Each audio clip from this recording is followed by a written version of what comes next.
अमरीकी सदर Donald Trump जो चवणु आहे त सामूंडी लंघ हुर्मुज़ जी नाकाबंदी जे वेझो ईंदड़ हर जहाज़ खे तबाह कयो वेंदो। अमरीकी सदर डोनाल्ड ट्रंप जो वधीक चवणु आहे त ईरान जा 158 जहाज़ तबाह करे छॾिया आहिनि।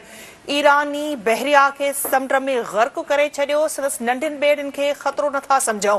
डोनाल्ड ट्रंप जो वधीक चवणु आहे त जेकॾहिं उहे नंढियूं ॿेड़ियूं बि नाकाबंदी जे वेझो आयूं त उन्हनि खे तबाह कयो वेंदो।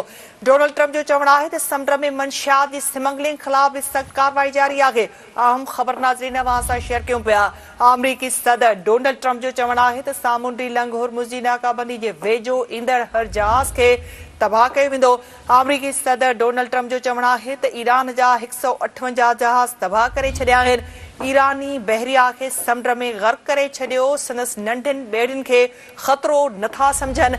डोनाल्ड ट्रंप जो वधीक चवणु आहे त जेकॾहिं उहे नंढियूं ॿेड़ियूं बि नाकाबंदीअ जे वेझो आयूं त उन्हनि खे तबाह कयो वेंदो। डोनाल्ड ट्रंप जो चवणु आहे त समुंड में मंशियात जी स्मगलिंग ख़िलाफ़ बि सख़्त कार्रवाई जारी आहे।